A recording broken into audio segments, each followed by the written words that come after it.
Good afternoon and welcome to Coin Conversations. I'm David Lisot. Not all people are newcomers to the world of coin collecting and investment. Coins have been a fascinating hobby for years. With me to share over 70 years of experience in the world of numismatics are Bill and Elizabeth Wisslead, two well-known numismatists from Southern California. First, I'd like to thank you both for being here. Your experience in coins goes back many years. Elizabeth, how did you get started in coins? Well, I got started by living in a family that was, as I said, up to their chins in it, and I thought they were a little not normal, shall we say, until someone put a box of coins, a shoebox of coins in my hand and asked me to look for a certain date on a cent from Canada. Mm-hmm. And I spent 3 days and nights. I couldn't sleep, I couldn't work, because they were assorted, and I got thinking about the languages that I had had in school and my trying to bring back my Latin and my French and my German, and it just absorbed me so that after 3 days I locked them up in a closet and hid the key. And that's how I got started. All right. And how about you, Bill? What sort of things got you started in numismatics? Well, I retired from the United States Navy in 1953, and at that time my two older boys had been working on qualifications for Cub Scouts by putting together a typeset of Lincoln cents and other minor coins of the United States. I noticed that, and I pitched in and helped them, and when it got all finished, they kind of lost their interest and went to other things of interest to them. But to me, I was bit by the bug. Here is something that's great because I could recognize this covers the United States, and all nations have got coins, so coins cover the entire world. And later on then I learned that coins go back to 750 BC in time. Well, here is something that piqued my interest. And then in 1954 I started to Santa Ana College to get a college education, to learn a little bit more. And there I met another student in a history class who helped me then get bags of pennies out of a bank then in Santa Ana, California. Then I would look through them and return them. You've not only just been a collector unto yourselves, you've also been rather instrumental, both of you, in coin clubs. How would you describe your experiences with coin clubs? It was 1956 then that I learned that there was a coin club in Garden Grove called the Garden Grove Coin Club. I attended that, and that first meeting was so interesting that it was a long wait through the month for it to be held again.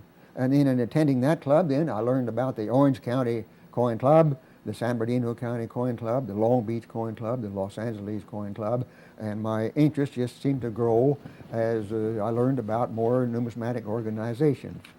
And then from there it went, of course, then to discovery of the California State Numismatic Association, Southern California, later on the Convention of International Numismatics, and then that spread out to the state and regional organizations throughout the United States, the American Numismatic Association, of course, and the Numismatic Society of Mexico, and the Canadian Numismatic Association. And so it all proved to be a very interesting thing where there was much to be learned through coins, about the history that has occurred throughout the world thousands of years back. Well, now, Elizabeth, most wives that are involved in coins are usually kind of follow their husbands around to the different coin shows. This was not the case with you. You not only have been a collector yourself, but you've also been rather instrumental in coin clubs and been a rather high office in quite a few. Could you tell us about that? Well, I have to be a little careful because I predate him on some of my membership numbers. All right. So it was something that, of course, I found out later he was sitting home looking through coins instead of getting involved in a 1958 National Convention in Los Angeles, 1958, the American Numismatic Association, that I did work as a committee person on that. And so one thing, as I said, leads to the other. I did not join as many organizations as he had, But the state organization, I have a very low number, as well as ANA, and then sort of in NASC, which is the regional organization. But I have not joined as many as he has. Right. Well, But quantity versus quality. There you go. yes. Well, but how about have it? worked in- In 1982, you were president of the COIN group, the COIN, yes. California Organization of International Numismatists. That's right. There's never been another woman that's held that Another title. woman, and surprisingly, as I said, I have very dear friends who are in there, and when the convention was over in 1982, I'm sure that a lot of them was standing around to see, what happened to me. And Hans Rausch, and I think you know him, came up and he said, there hasn't been one single complaint, so smile. Wow. So it, Did you find the industry receptive to a woman, or has it been pretty much a man's hobby that you had I to... don't think so. I think the women have had certainly a chance. In the early days, no. The old Bay Cities Coin Club didn't allow the women to come into the meeting, and that was close here, and but they had to find a breakdown because the girls wouldn't go and do the refreshments in the kitchen and stay in there all the time. So I finally said, if you want, and I could call you some names on people that and did that. And they said, if you want to eat, we come in the meeting. So that sort of broke it down. That's exciting. There's also, too, in terms of collecting, it's not just coins. You, I understand, Elizabeth, have quite a collection of red books. What was That's right. involved in assembling that? Well, it was first, I guess, motivation because I was working with scouting and trying to teach the youngsters that the Red Book had several functions. The first part of it is history. There's something in there besides the pricing. Mm-hmm. And I got so involved in it, and I thought, well, why not have a full set of them? So I trailed around to auctions and shops and what have you to get it put together. And then I started finding little things that maybe were a little different about some of them. In fact, I have one in my collection that Ken Brissett did not know existed until he saw it in my home about 3 years ago. Wow. So he said, where did you get it? And I said, take your hands off of it. But it's a fascination because it does give you a complete, shall we say, history of the United States coins, if you want to look at it from that standpoint.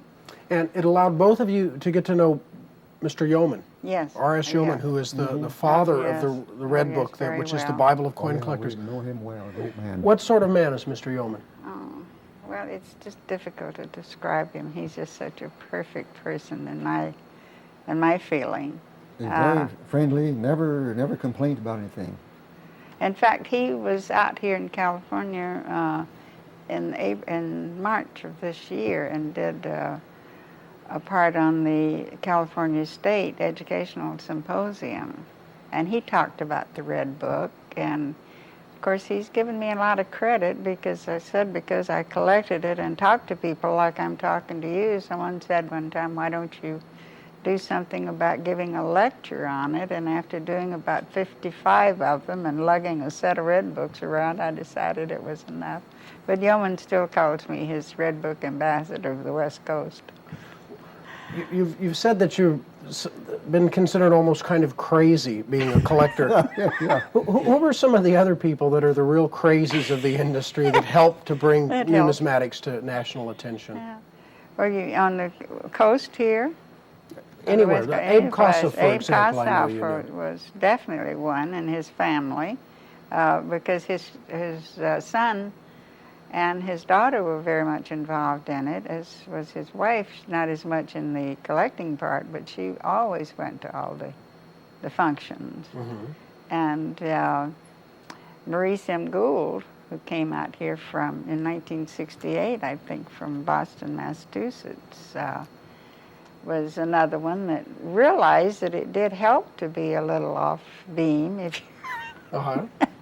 but a very dear person because he was the educationally oriented person too, as well as having been a very large dealer back in the East. And as I said, I don't know it. I don't know any other thing. Of course, maybe you do, but I think you do sort of get addicted to it, and you can't get away from it like I did when I got into the coins. So, If you would kind of summarize, each of you take just a few seconds. Bill, we'll start with you. How would you summarize what coin collecting means to you? It's a hobby of the greatest of satisfaction, because it does lead you into all parts of the world history-wise. That has been always my uppermost thoughts of the hobby. And there's so much to study now. In studying, you got to have books. All right, there is just no end of numismatic books. And there's an old axiom, you know, before you start collecting coins, get the book and learn about the coin. And if you are a collector of any coins of the world, well, you're bound to have a lot of books. And they are very essential in coin collecting, because if you don't use the books, you don't know which way you're going. Okay. How about you, Elizabeth? How would you say what's the essence of coin collecting? What does it mean to you? well, I think to study the history of the coins, but the thing that I still hold very dear to my heart are the friends that I've made through this, through all the years, and some of them are very dear friends until today, not only on the local level, but on the national level, because we did attend so many of the national conventions, that when you go in, you feel like you're going to a family reunion instead of just a convention type thing. It's Okay. a closeness. Thank you for having shared some insights from the past of numismatics. My guests today have been William and Elizabeth Wisslead. We thank you both for joining us. This has been David Lisot with A Coin Conversation.